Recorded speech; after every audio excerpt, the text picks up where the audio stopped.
I feel like I got a lot off my chest. level. This has been a great sesh, man. Yeah, you feel. I know. This does feel like a therapy session, but then we got into all My this 'cause we mom were told kinda me talking that about the, Terminator like, 2 magical was thinking. a real message from the future for her about me. Wow.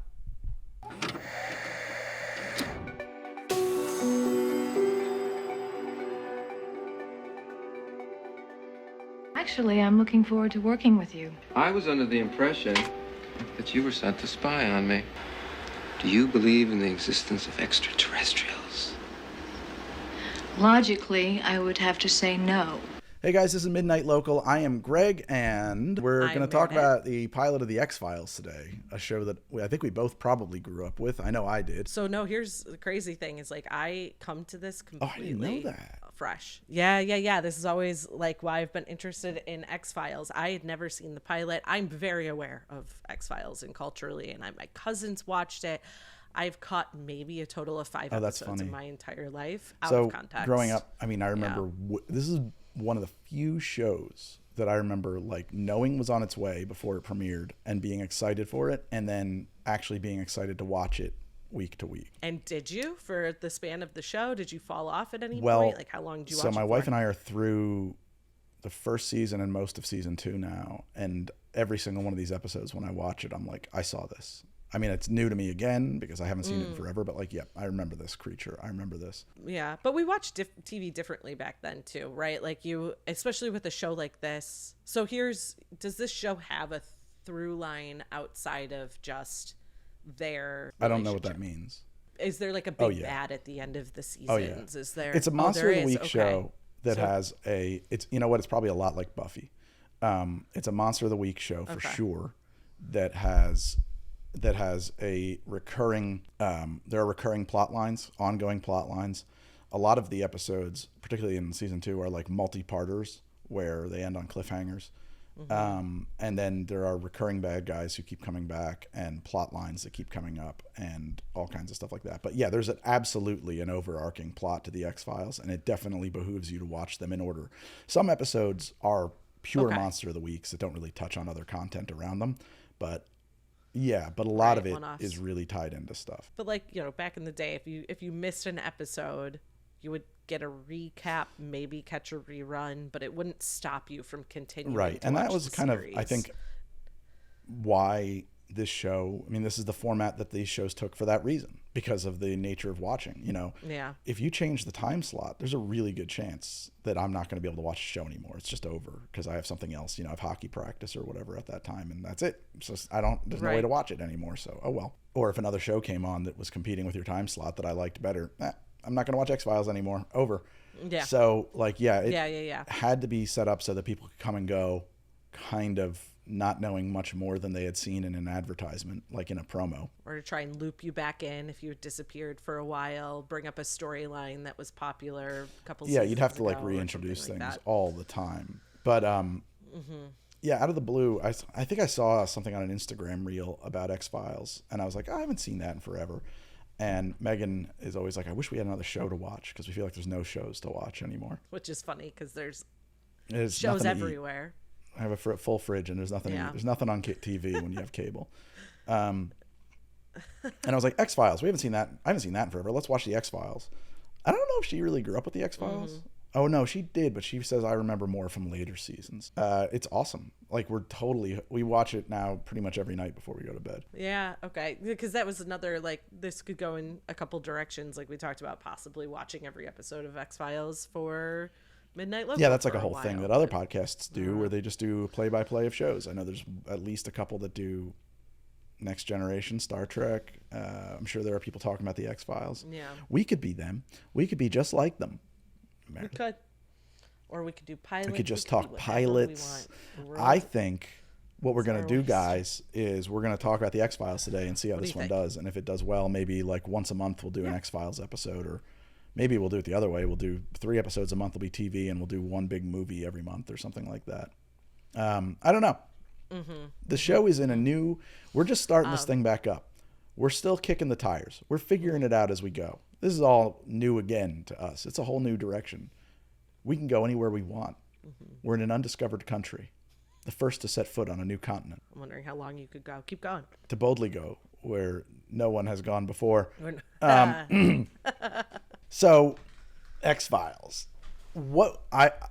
Yeah, I don't think we really need to explain what X-Files is. The X-Files are a set of files that the FBI has for unsolved and unexplainable cases that no one has touched for 50 years, or at least that's the way they set it up in the pilot.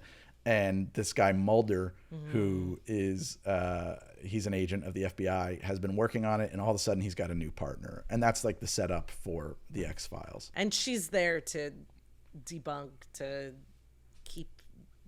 make sure that it doesn't go off the rails, to make sure that it stays scientific, and he's very otherworldly. So that's just the oversight. But like, if you're talking about the pilot, she's there to shut it down. Am I to understand that you want me to debunk the X-Files project, sir?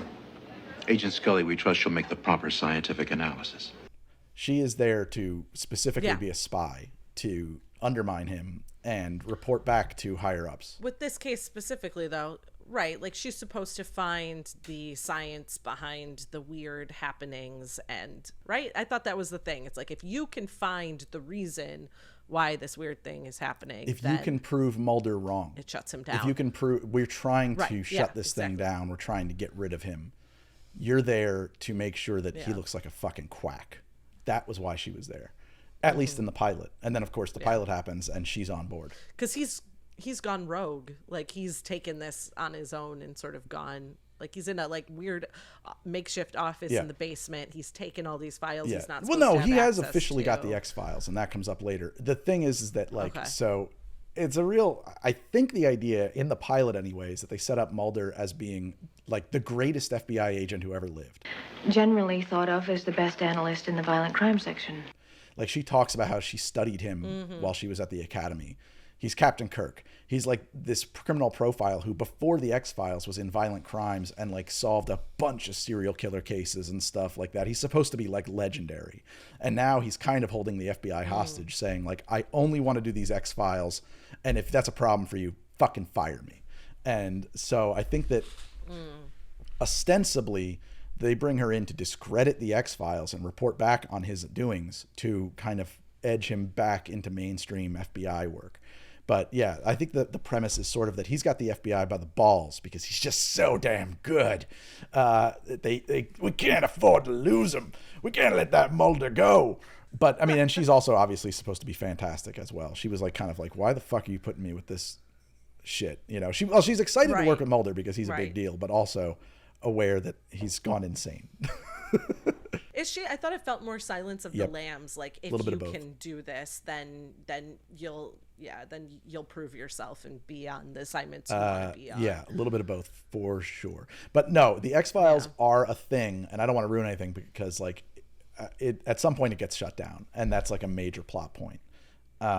So like it's not just like he has a budget and an office and access to the X-Files. My one complaint about the series, and this is an ongoing complaint, is that the theory of the X-Files is that these are all old unsolved cases. And I feel like, well, I'm going to contradict myself. It felt a little bit like, but every week they're doing new cases. They're not like dusting off stuff, but it's always something that they take up because he refers back to, I've got 3 X-Files on this. This has been going on. Yeah. Okay. He's like, he sees a trend, and then he's trying, like with this first episode, it's the 2 markings that are on their back, and it's like, we saw someone die with them here. But here it is again in Sturgis, South Dakota, and again in Shamrock, Texas. In other cases, they'll be like, oh, there's Mulder, why do we care about this killing in this basement in Baltimore? And he'll be like, because this has been going on exactly like this for 150 years, and it's a serial killer. And she'll be like, 150 years? Mulder, how could that be? You know, and that's, It is crazy to me how throughout the series, how steadfast she remains in her skepticism. That I was interested in that. I actually kind of was wondering because, you know, in this first episode, how good are they in the writing at always keeping sort of an equal weight between it could be explained. It can never be explained. It's always, there's never a case where, and I wish there was, where it's just like, just crazy people. just a bad guy. No, never happens. Yeah. Every single time Mulder is right, and I don't want to disappoint. Or is he right? it's or always it's just, like, something unsolvable? supernatural or science weird or science fictional, but he's often wrong in his first assumption, and then you find out it's a little bit more nuanced than that. Okay, but you would think with this collection of weird happenings, she would eventually break down. I mean, and she can't. All right, like, that's the weird. conceit of the show. Like, it becomes very boring Right. if there's not that tension. You would expect, what's so interesting about this show is that you expect the roles to be flipped. You would expect the male to be the very, like, based in fact one, and the Meredith, female to be like, I'm no, looking it's at the something, Wikipedia blah, blah, blah. right now.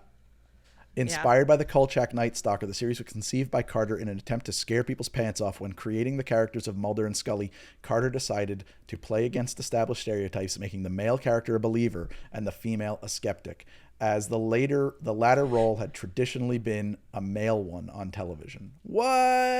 It is interesting, but also, You nailed like, it. I think, like, in real life, though, that is, like, for her to be in the FBI, for Yeah. her to get that job in the early 90s, like, she couldn't be like this. She would have to prove every step of the way scientifically, like, have to have proof for her theories. She can't just say, I think this, and all these guys are like, oh yeah, that could be happening. Like, she would have to be meticulously But so would Mulder. proving. I mean, And like, you can't just be a crackpot No, FBI yeah, agent maybe. who's just like, I But, think like- it was vampires. But like you said, he's already established himself as this, like, respected guy who can solve all these cases, and he is kind of like frat he is. bro-y. Like, he's just a dude that, like, can say shit, and people are like, well, I'll at least entertain the possibility that that's I true. didn't realize Like, watching it because, you like, know- when I was a kid growing up, he was like a nerd icon to me, and I was like a nerd, right? Like, so I was always like, Yeah. Donatello, I'm gonna outthink situations. I don't even need to fight. And I forget the fact that Donatello is a ninja jock, you know, and like the same thing with but like, yeah, I watching it now, I'm like, oh shit, he's not a nerd. Why did I think he was a nerd? He's a total jock. Like, there's not an episode that goes by that he's not like running like a maniac, like, just like, I'm working out again. yeah. Yeah, he gets to be, like, she has to be humorless. He does he has a lot of insufferable. one-liners, and he is definitely obnoxious, and he's got a lot of Yeah. like Bart Simpson snark Yeah. in him. And of course it was Fox in the early 90s, so that was like just the tone. But yeah, but she gets to be, but it is the role reversal, so like, it's good that she's insufferable. But it feels so much more true to life to me, because I just don't think that, like, any woman in the early 90s would have been taken seriously in the FBI going, like, I don't think think- aliens exist. Not that Nobody a lot would. of men would, but it's more Sure, believable. but I to don't me. think we need to gender this that hard. I don't think if the FBI agent was like, guys, we got a serial killer here, and one of the guys in the room was like, you know, this could be a case of fucking aliens, and everybody else is like, no, I don't think so. I think it's a rapist. Yeah. He's like, I think it's an alien. I'm gonna go look into the alien angle. I'm pretty sure they're like- gonna fire that guy. Right. Probably, but like, I just, her need to dot every I and cross every T.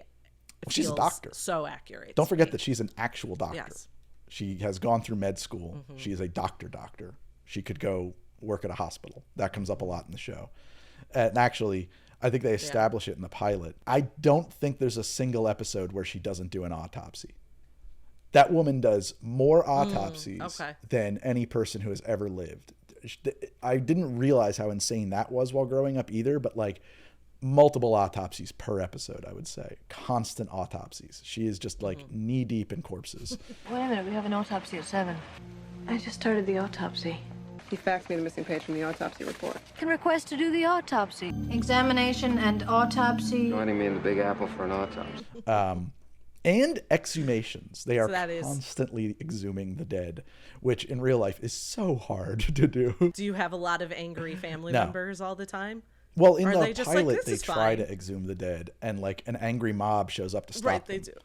And I'm just like, Yeah, which is, I they think, not have a more warrant? likely how people don't, they're just like, yeah. Wait a People don't second. like to see their dead but family wait a second, members wait a second. dug The up and FBI fucked went to with. exhume this body, and an angry mob showed up, but like the FBI has exhuming the body. It Or they also can't. They're felt not. like they Okay, so just, they were like- just doing that. They're just digging up corpses in the middle of the night. And that's what this feels like a lot, is they just sort of show up places. Yeah, they don't seem to go. There's no angle of the show so far, at least in the pilot episode, where it's like we had to get a warrant, or we had They to do do not this. care about the fruit of the tainted tree. They never worry about the evidentiary chain of possession or anything like that. They just are like shooting from the hip. Every single case would be unprosecutable from step one because of the way they investigate this stuff. You cannot, nothing would work. Just chase. It's kind of like when I fancy. love Columbo, which I guess we could do as well. But like we did one episode we did a talk about Columbo, but it's like watching Columbo, and it's just like, you can't prosecute any of this. Every single one of these confessions is under incredible duress. Like, I always think there should be a show called Prosecuting Columbo, where it's just like this harried district attorney, just like, oh my God, I gotta go to court with this shit. What are you doing to me, man? I am never getting out of this office. Like, there's no room up the ladder for me. I just catch all of these unfucking prosecutable cases. Garbage. I have to say this to a judge? Are you out of your fucking mind? Like, when did Law and Order start? I kind of feel like Law and Order is a show that came out of because it's like, it tries to be much more like, authentic. all right. Law and Order is from this. I mean, it's running alongside the X-Files. One of the things that I think is really interesting about the X-Files to me is that it's running alongside Twin Peaks. Did you ever watch Twin Peaks? I've tried a couple of times. Twin Peaks is the show that, like, anyone who knows what I like is like, you're gonna love Twin Peaks, and then I go to watch it. You don't know me that like, well. You don't know what I like. I've had that happen too. I can totally understand bouncing off of Twin Peaks. It's really weird. And actually, one of the main reasons I was able to get into it was because a friend of mine told me, well, it's a parody of soap operas, and like pretty deep into it, I was like, I don't think it's a parody. I had a friend who used to tell me, like, oh yeah, I'm wearing this old grandma sweater that I got at Vintage Clothing, ironically, and I would always be like, you can't actually wear something ironically. You're wearing it. It's on you. You're wearing it. Like, that is, like, if it's, you're telling me that you're a joke. You're walking around as a joke. I don't think anybody's getting it. Like, that's just in you. It's not that ironic. It's just a sweater you're wearing, man. At some point it becomes, at some point it just the becomes minute you what put it you're on, wearing. I think it becomes what you're, unless you're at like a grandma sweater party or something like that. Why? What brought you to Twin because Peaks in Twin Peaks, the FBI agents, you first meet Dale Cooper as this FBI agent, and he's like into magic. Like, he tries to solve the case by like throwing rocks at jars full of pennies to see which rock hit which jar, by infusing each jar with the energies of his suspects and randomly throwing rocks at them. And everybody's looking at him like, you are fucking insane. He's like, no, this is going to work. Following a dream I had 3 years ago, I have become deeply moved by the plight of the Tibetan people and filled with a desire to help them. I also awoke from the same dream realizing that I had subconsciously gained knowledge of a deductive technique involving mind-body coordination operating hand in hand with the deepest level of intuition. And like, you get this, and you think it's just him, but then you meet the rest of the FBI, and apparently every FBI agent in Twin Peaks is some Zen monk spiritual quester, like, who's in some like spiritual quest for like ultimate truth. It's a weird take on the FBI. And one of those FBI agents is played by Duchovny, who's an FBI agent on the show, who is trans. So Duchovny plays a trans woman, and I don't think it would have been said not trans woman. I think they used the term transvestite, and we didn't have that language. A cross-dressing. I cross-dress for comfort, for whatever. Yeah. I'm a cross-dresser. FBI agent. So, like, even more to the point that, like, all FBI agents are on some personal mission to find some ultimate cosmic truth. They're like, I don't know, they're Jedi or something. I don't know.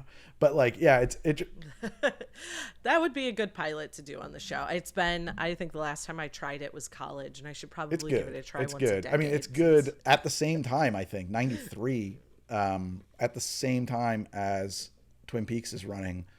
Duchovny is playing an FBI agent on 2 shows. Is a recurring. He's not in every episode of the Twin Peaks, occasionally. Sure. And in both shows, they portray FBI agents as these like cosmic warriors, not just like cops.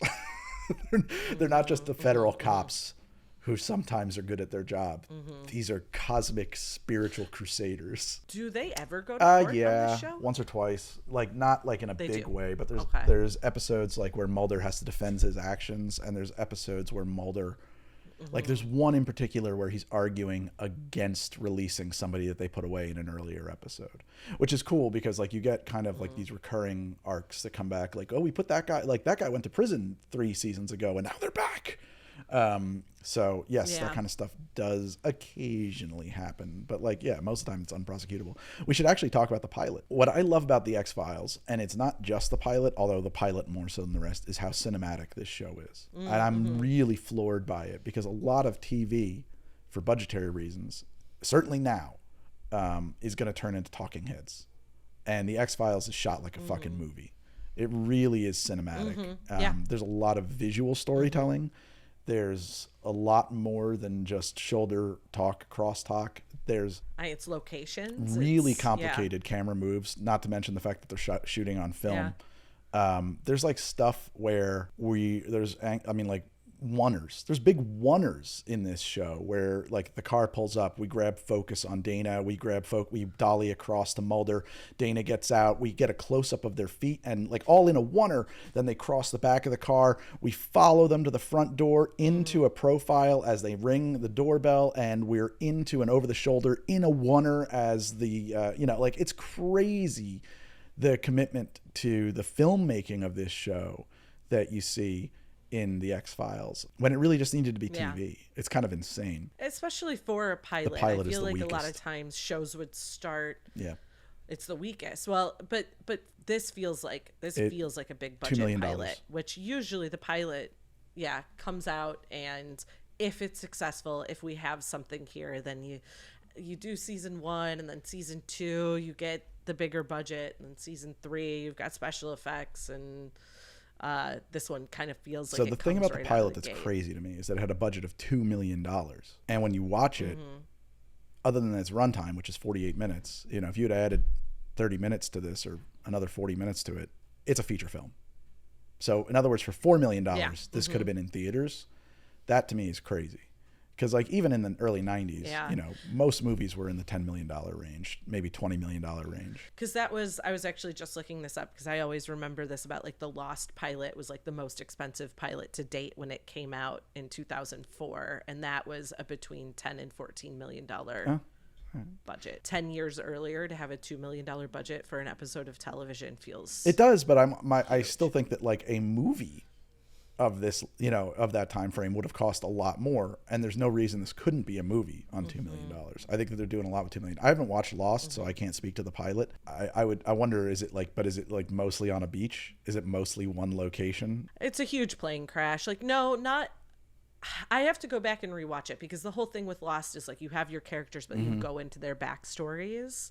So you're on the beach, but you're also whoever's backstory you're in, you're telling a full episode story on that person. I can't remember if there's a person we're following in the pilot or multiple people. I don't know. But the opening sequence of that show was like you had just crashed onto this beach. Right. So everything's chaos. Like the plane is on fire. I think someone gets sucked into the engine. That's not the engine, but that's an engine. Propeller. It's a jet engine. It is. How do you think jets work? That's what I know about planes. I don't know. I thought there was like propellers, engines somewhere, part of it. It's all connected there. Maybe not in it. Yep. On both sides. Each one of those is its own engine. That's great. Flying is magic to me. Yeah, I know. Actually, it's really... See, if I break it down more, I'm worried that will create a fear. So I try not to think about it. Literally yesterday, actually it was a 2-day process. So day before yesterday, they got home last night, trying to fly home from Turks and Caicos. And he's like, well, we just had an aborted takeoff. We were on rotation heading down the runway when we slammed on the brakes, and our pilot came on and said, we have a master alarm, and it's a big one.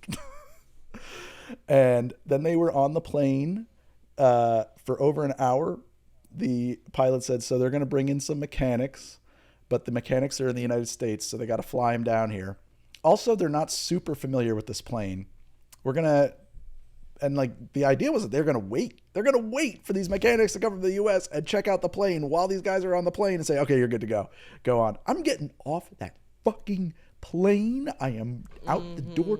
Ultimately, they let them off and put them up in a hotel overnight and gave them a bunch of money. But he had to get home. He had to do a connecting flight instead of a direct. And it was like a huge ordeal. Yeah. Fuck That's no, a nightmare. man. I'm just going to live in Turks and Caicos. If the plane aborts takeoff, it's going to take me a full year to recover from that panic attack. I've never had a fear of flying, but it is getting harder and harder and harder for me every time. Like we were supposed to fly to Chicago soon, and we just made the choice to drive. There's a lot of other reasons that we made that choice, but there's a little part of my brain that's like, I'm just always relieved when we make that decision over the other. You know, we were talking about the possible. I was saying, like, you know, I gotta say the train sounds better and better. And my wife was like, oh, it is so expensive. And I was like, yeah, but you get a room and food and, like, you know security scenery. thing. And you can put your feet up and everything like that. And she's like, well, what would it cost to go to Florida, you know, first class? And I did the math because, like, it's a little comparable. I was like $700 a seat round trip, which works out to less than the train, but it's also $700 a seat for 3 hours. This is gonna sound crazy. In my brain, I'm like, I'm for 3 hours. In my brain, I'm like, for 3 hours, I'm gonna tough it out and coach. Like, I'm not even doing it. But like on the train, it's a 24-hour ride. I need that. That I'm getting a lot. It's a hotel room. That's a lot more luxury. Plus, you also have to. Sure. You also have to. A lot more luxury. Break down the hourly. You also have to count in the fact that you're going to need to rent a car if you fly, and if you take the auto train, your car goes with you, and that's not cheap now anymore. Absolutely. Anyway. That's what it came to with us. We got to board Oz. If we drive, we can take him with us. Like all back that to the stuff, X-Files. so. This episode is about. You have to refresh me because I haven't watched the pilot in a minute. We watched it a couple weeks ago.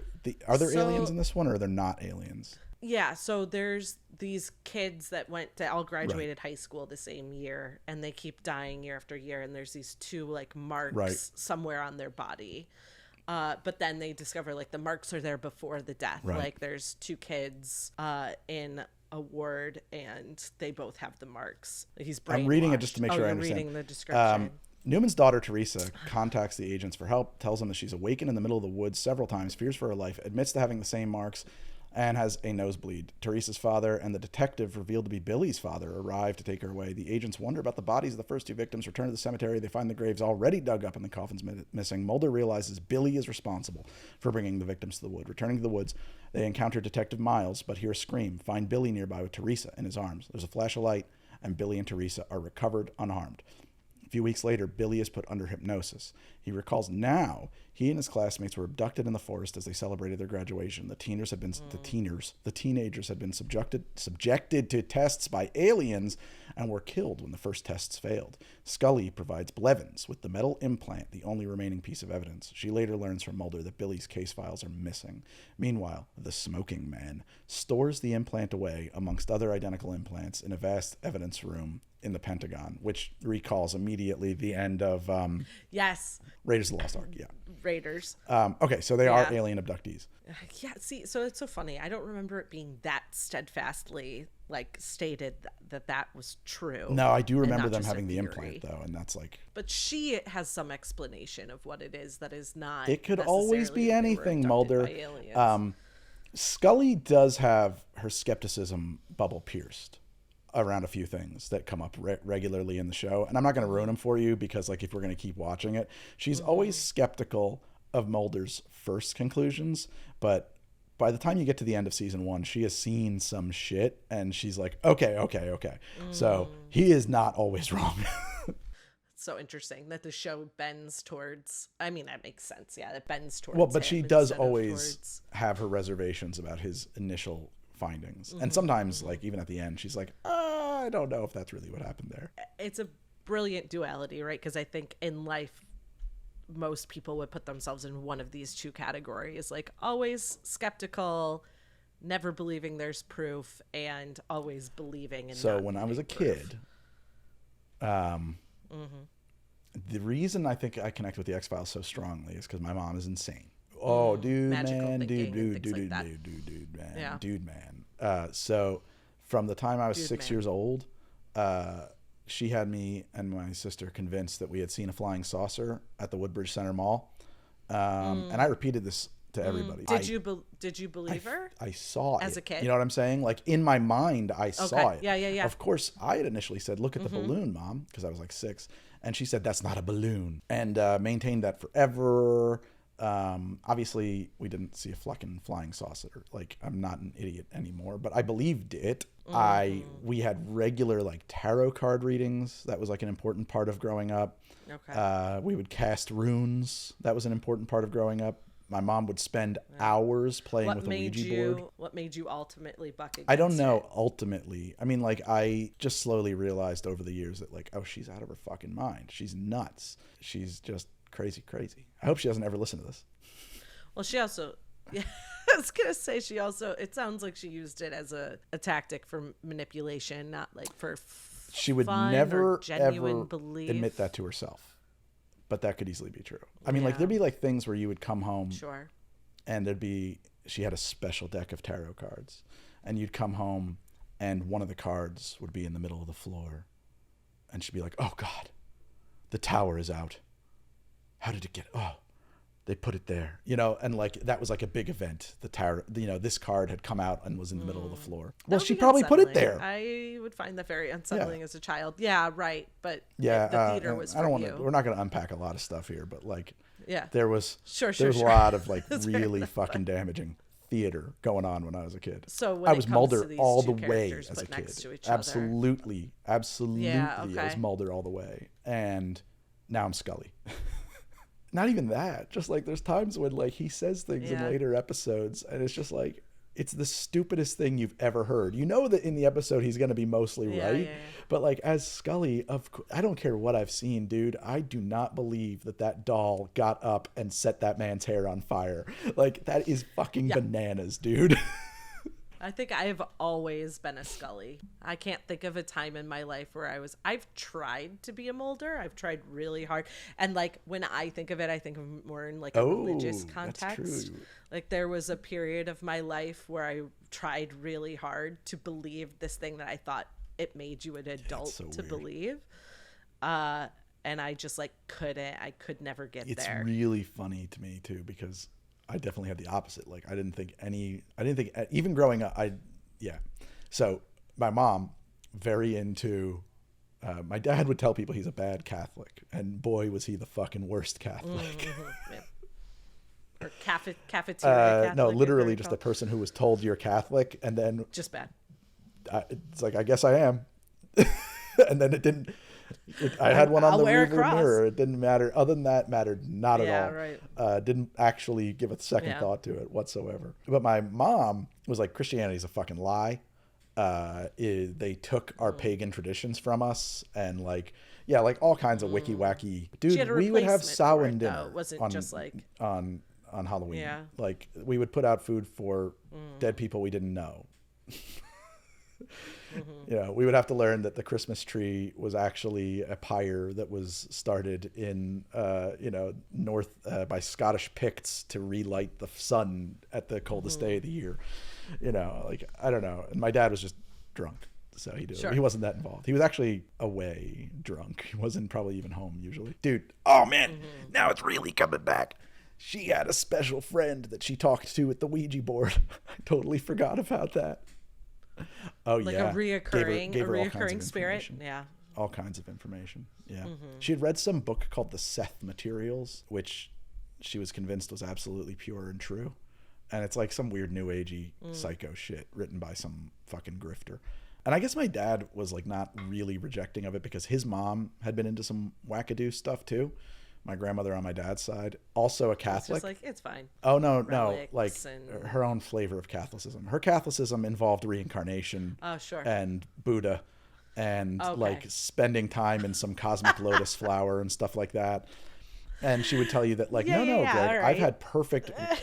It's just ascribing words. Yeah, she was raised Catholic, bought into it, but she was like some kind of pantheist. She was like, but I've relived all of my past lives. I mean, 4 generations ago, I was a man. I was a fisherman in Greece. I was, all of these people. Like, I don't know if she was onto some drugs or what. Maybe she was. Maybe she was a fisherman. But she would like have she was a real, we talked about her as a lady who wears hats. She was a real fancy lady.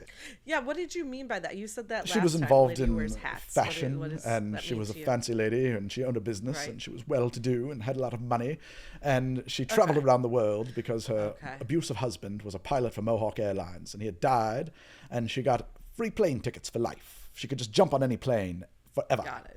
American Airlines bought Mohawk, and that carried over, so she could just show up at the airport and be like, "Put me on your next flight to Bangkok. I have business in Bangkok." And then away she would go. And she spoke with a mid-Atlantic accent as often as she could, and she would have parties, wild parties in the 60s where they would hire psychics to come out, and we would do ESP tests and stuff like that, and all kinds of fun things like that. Yeah. Sounds. I feel I'm getting Little, like a Grey but Gardens like vibe not right now. like, but not like old money, but like she had grown up fucking poor as dirt and made her own money. So I don't want to beslight her at all. Awesome, huge, powerful influence on my life. I'm not making fun. She was anti-Mame. Anti-Mame is really who you should think of. She was very anti-Mame. Let's not shake the martinis, darling. They have to be stirred or else they'll be bruised. Now, Claude, I am not going to tell you one thing that's in these drinks because all the ingredients are secret. No? No. Just hang on. She was real into Silva mind control, which is a little bit like Est. It was like a self-help, neuro-linguistic programming, self-help cult in the 70s. Yeah. And like my dad would say, like, I swear to God it's true. "Oh yeah, well, I was like a bad kid, you know. I was like, I was not good, and she wanted to get a handle on me, so she sent me to this 2-week Silva program thing. It was great. Learned all kinds of stuff at Silver Mind Control. It fucking works. I've never needed an alarm clock ever since. I just, like, when I'm lying down to bed, I just set my neurolingual proton pump and focus on what time I have to wake up, and boom, I wake up exactly on time every single morning." Yeah, and I mean, like, I remember you talking about that, it yeah. was true. I never saw that man miss work, and I never saw that man go to bed. He would just pass out high and drunk wherever he was, and somehow got out of bed and went to work more or less on time every single day with what must have been the most horrible hangover. Just permanent hangover. Yeah, I always felt the same about my mom. It wasn't, obviously she wasn't high or drunk, but I did not believe that woman slept for most of my You just didn't think she slept up all night. Yeah, she just had like I would be up working on a paper till 2 a.m. My mom would be up doing whatever, just working on stuff, and then she'd be up before I got up in the morning every single time. I don't know, maybe the boomers were machines. Well, my dad had a lot of meth. He wasn't a machine. He had drugs. I don't know how my mom was doing it. She had this single parent like button. Man, I feel like I got a lot off my chest. This has been a great sesh, Mary. Yeah, you feel. I know. This does feel like a therapy session, but then we got into all my this 'cause mom we were told kinda me talking that about the, Terminator like, 2 magical was thinking. a real message from the future for her about me. Wow. So you don't harbor so you're John Connor. That explains a lot if you grew up believing that you were John Connor. Set out My to mom save the believed world that. from That was one of those ones where I was like, machines. no, you are crazy. You are nuts. I guess even when I was growing up, I believed that most of what my mom said was insane. I broke from my parents early on mentally. I was like, okay, cool. I'm going to have to raise myself because nobody is here. Holy shit. But like the seeing the flying saucer thing, like I have a visual memory of seeing it, even though I know I didn't see that. So like I believed that because I had been programmed.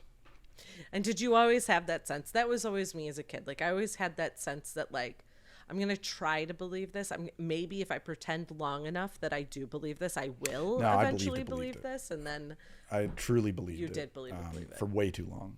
And I'm trying to think of anything magical that has happened to me that I've believed.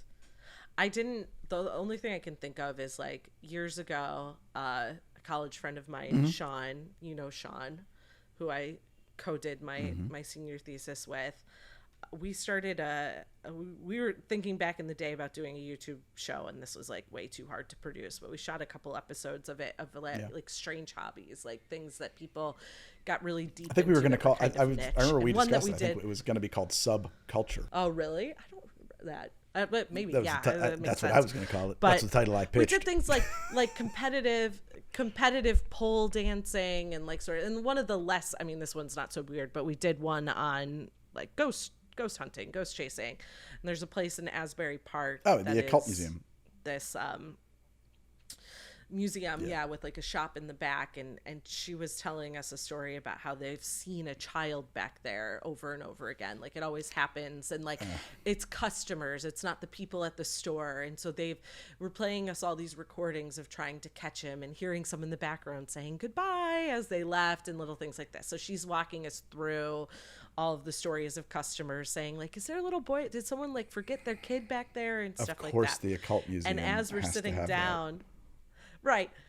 And here I am being a person who's like, yeah, these are stories. I don't believe any of this. And as we're recording, there's this big bang in the background. And I just like go, and like run away from the camera.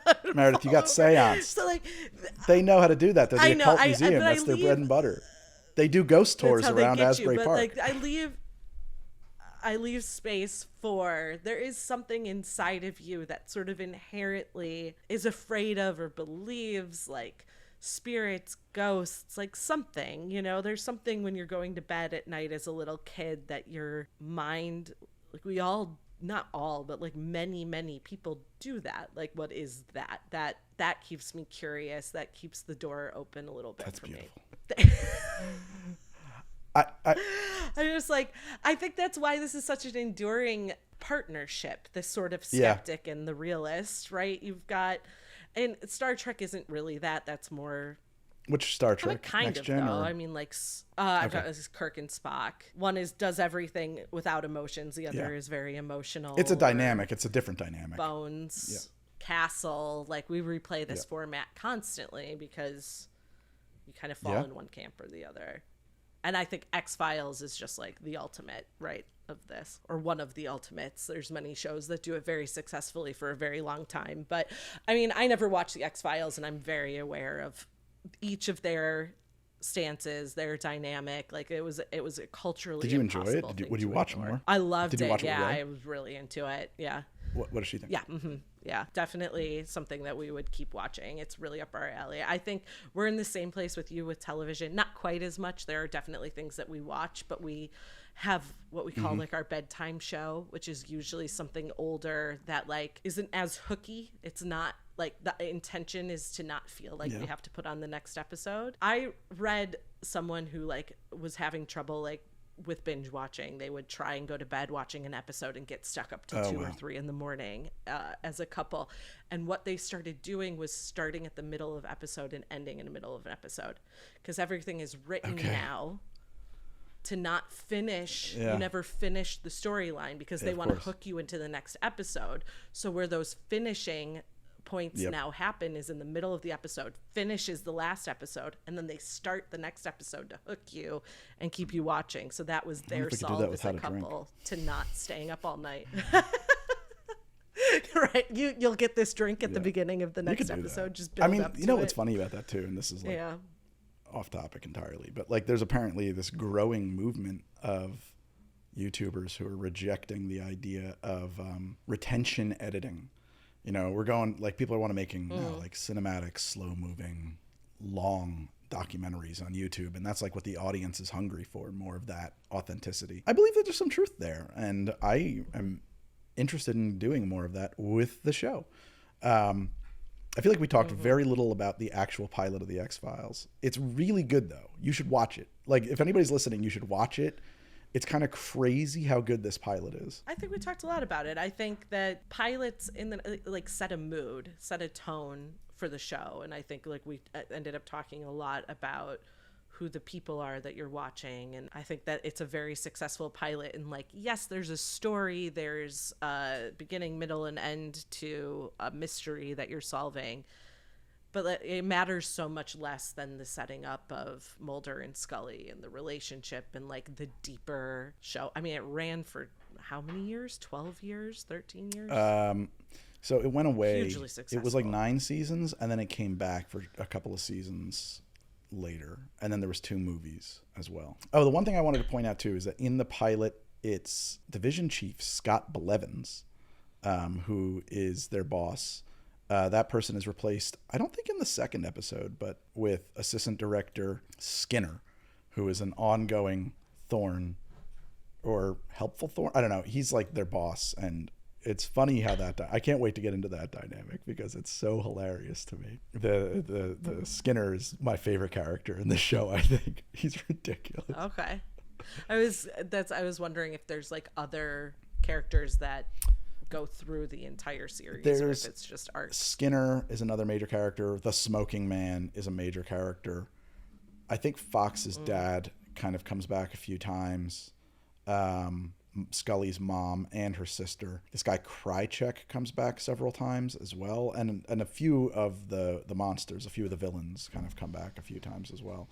There's probably more than that, but that's just off the top of my head what I'm thinking of. It's also shot in Canada, which is one thing to note about the X-Files. X-Files facts real quick. This is my X-Files facts dump before we leave this episode.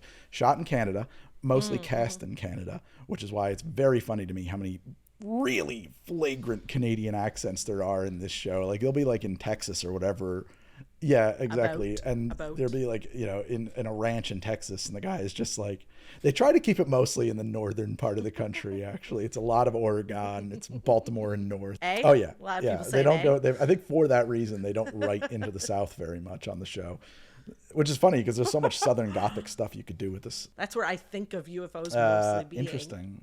I think it's a Pacific Northwest thing. Yeah, I think about loggers and I think about. Sure. But I think about Texas. I always think of like a dirt road and empty, like, you know. Yeah. The desert. Yeah. Well, Area 51, I guess, is out that way. But when I think of alien abductions, my first thought is going to be Fire in the Sky, which is a Pacific Northwest thing. And I think that came out just before the X-Files. We were primed for the X-Files by Fire in the Sky, which was an obsession at my household. My mom was obsessed with that fucking movie. I'm pretty sure I heard in an interview with Gillian Anderson. I swear I heard an interview where she was like, well, I went out for this audition and I thought I was never going to get it because I was so young. This is a person who's a doctor and who had been a teacher at the academy. So like an advanced doctor working in, and I lied about my age because I thought I needed to be older for the role. And I felt like she was like talking about how she felt totally ill-equipped to play this woman. How pure of her. The writers found a way to get her in her fucking underwear. Thank God. The show got bought because of that. But what a great moment though, because there's sexual tension for the audience, but not between them in that scene. You know what I mean? Like for them, it's all very business, but like we're reading into that our own biases. I actually wanted to talk about that moment, as I think that's really cool, because there was a huge element of will they, won't they when you watch the X-Files. But there's very little hints of will they. You know, they played that up in the media around it when it was on TV. I vividly remember that. But like when you watch it, they have a very sexless relationship. Like I think that there's maybe a few hints. Yeah, for the most part. All the way through. I think that very late in the series, they finally will they. But I think they were out of plots at that point. That's a bummer. Yeah. I think you can watch the X-Files for 7 years without that happening. So yeah, you're not really. I did appreciate that about the first episode. Is like you're not feeling this buildup of like she has a crush on him, he has a crush on her. Yeah. I really did appreciate that. I hoped that was something that stood. Yeah, like men and women can have relationships outside of. And I will tell you this as well, outside of the pilot, that is the last time, and I'm most of the way through season 2, that's the last time Scully bears any skin that I can think of. So yeah, it was, I mean, it got a healthy eye roll in a room of all women. Of all women. I think it's not like it was a viewing party, a room of 2 women and a baby. I was just okay. No. My mom was here. So that's actually, I think it was more my mom. Than our reaction was like, right, Fox was the dangerous network. That was their deal in the early 90s. They could get away with stuff. They would say some bad words and show some things. That was like, they were not like ABC or NBC. We're the new network. So Fox at that time was X-Files. It was, and by the way, I loved Fox. It was X-Files, it was Simpsons, it was in living color, which is the fucking craziest show to me ever. I was obsessed with in living color, and I definitely was too young to watch it. Oh, dude, never watched it. It's very reductive to call it Black SNL, but if I said that, it would not be incorrect. But also, it's the place where Jim Carrey comes from. So, and Jennifer Lopez. Okay. She was a fly girl. She was one of the dancers on the show. Yeah, they had dancing between sketches. It's real. It was groundbreaking. It genuinely was groundbreaking, and it was made. I think that Keenan Ivory Wayans and Damon Wayans were like the kind of. It was their show. TV's missing that dancing between segments. You know, we're gonna have to talk about my Chaos TV, my Fever Dream TV thing, but it felt very Fever Dreamy, and it was great, and it was super funny, and they did sketches that SNL would never touch. I mean, like they were super racy, and a lot of stuff now. When you look back, you're like, that's very homophobic. But I mean, yeah, of course, you know, let's not pretend to be. Let's not blanch. Let's not pretend to be shocked. Those are 3 shows that were on Fox. I'm trying to think about what else was on Fox at that time. Oh, Married with Children. Of course. That was their 2-hour time block. Married with Children. I was exactly. Not watching It was definitely the channel you were not allowed to watch. But like it was it was not in my household. There was no arguing. Like we were watching Fox. I had to watch Fox. Everything I wanted was on Fox. Yeah, sure. I was watching. And there was mostly talks of like, oh, he's old enough. He either doesn't get it or he does, and it's fine. Yeah, that plays into your Mom, I'm going out back with a video camera and a bunch of explosives. Okay. Maybe this was earlier, but you also talk about Batman the animated and that was not prime time. That was Herman's Head is a short-lived show that I don't recall being into. Was by any chance Get a Life on there? I'm not seeing it. What was I was just gonna say Beverly Hills 90210 comes later. Melrose, I never got into those. Melrose Place comes later. But as far as like racy primetime shows go, like that fits with like the narrative that you're telling me for sure. Yep. And I did like TGIF. There was remember I'm also a Disney kid. So I loved all the TGIF stuff as well. Yeah, and here we are. I was over on ABC watching I loved Home Improvement and the Wonder Years. So, that's a fun idea. We could do an episode on like it's Tuesday, March 7th, 1992. What are we watching? I love we can review some commercials too. Idea. Put it in the bank. Putting that in the bank. Ka-ching. Just pick a day in history. What are we watching? That's cool. All right, guys. I think we should fucking get out of this one. This is long. Like it's worth it. X-Files is lots to talk about. I would love to keep going because I really want to see your responses. I will thoroughly enjoy seeing your reactions to some of these. The first episode, to put a button on this, the first episode is not very monster of the week. It's very like there is an overarching. The main overarching plot throughout the X-Files is the government conspiracy to keep aliens covered up. That is the plot. And the first episode is setting that up right away. They do it. They put it in the vault. Dude, they put it in. There's episodes with vampires.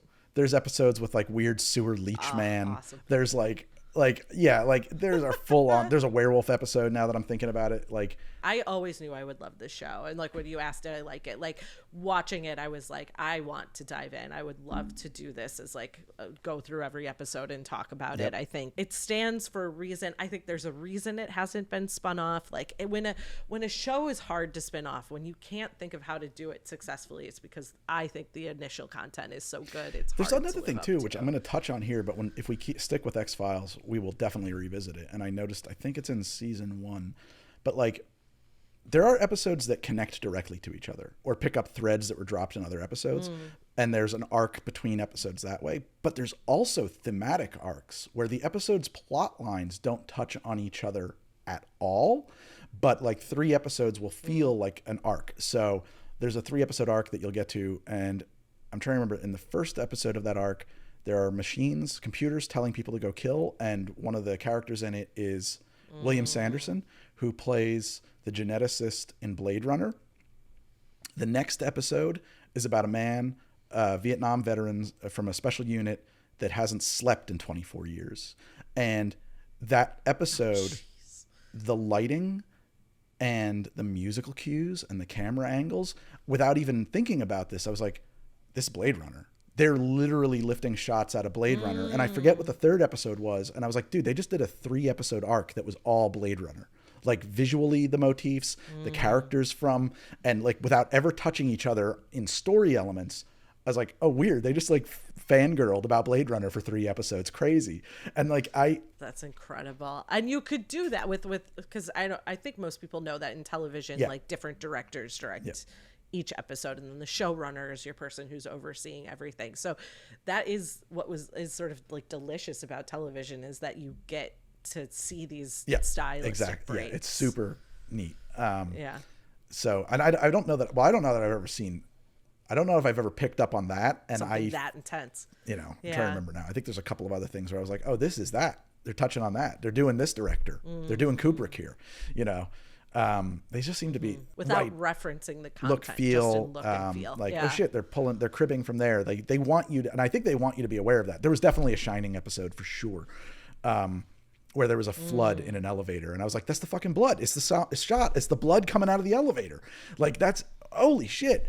Yeah, we're missing now a lot of the times, I think, like things being made by people who love cinema. Now it's like things are getting made to fit a quota, to fill time on air, to sell ads, and it's like so much to unpack about that. Just we can't get into that now. We're an hour in. Obsessed.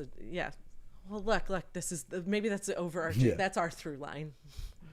There you go. Love it. Love the X-Files. Totally in. Going to now take up so much of my time. Well, that's good. You won't be allowed to sleep anyway now that you have a kid. Don't you hate that? I know.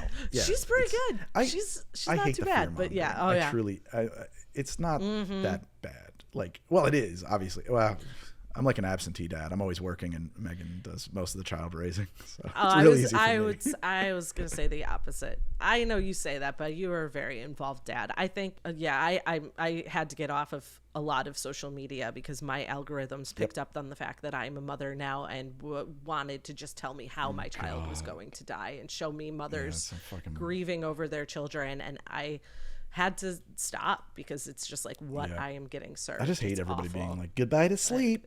Oh, I hope you liked your life. It's over now. Right. And things like that too. It's the same thing with people who get married. Yeah. Like, I'm just like, do you hate your wife? Like, why would, like, what are these jokes? I don't get it. And that is the internet. The internet wants me to be really, really angry at men and really, really terrified I'm going to fuck up my kid. The internet was a mistake. Get off of it. so I'm off the internet. This is Midnight Local. Thank you guys so much for listening and or watching to us. We're on YouTube. We are on wherever you get your podcasts, as we all say. Do the like, do the subscribe, drop a comment. Get on the download chain, never miss an episode, play it on a loop in your headphones, stay with us, please. I need your love. There's a hole in my chest that only you can fill, and that's why I'm out here on the internet begging for your affections. Wow. Well, I'll just leave it at that.